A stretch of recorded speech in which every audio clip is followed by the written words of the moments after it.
Questions continue about the firing of Medford City Manager Eric Swanson. News 10 got multiple tips about campaign contributions and contract negotiations. The concern, the Chamber of Medford-Jackson County could be behind the votes terminating Swanson. Councilor Kevin Stein got $2,000 from the Chamber Political Action Committee.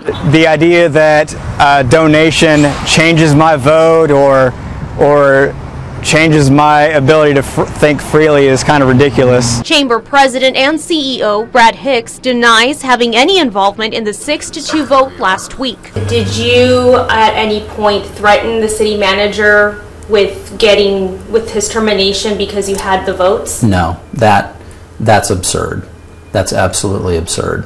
According to the Oregon Secretary of State's website, 5 of the 6 councilors who voted to fire Swanson got money from the Chamber PAC. Hicks says the PAC has its own board of directors and its involvement with the council doesn't go past supporting campaigns which best represent the interests of the business community. I think the implication that council members that we endorsed or didn't endorse would take something as seriously as the termination of a city manager and treat it as trivial as that is demeaning to the council, all of them. At any point did the Medford-Jackson County Chamber of Commerce approach you and ask you to help them vote in favor of terminating Eric Swanson? No, there's never a word from the chamber or anyone that works from them to come to this. This is the decision made by the Medford City Council, completely independent of any outside organizations. Stein says his push to make Travel Medford more transparent and independent of the chamber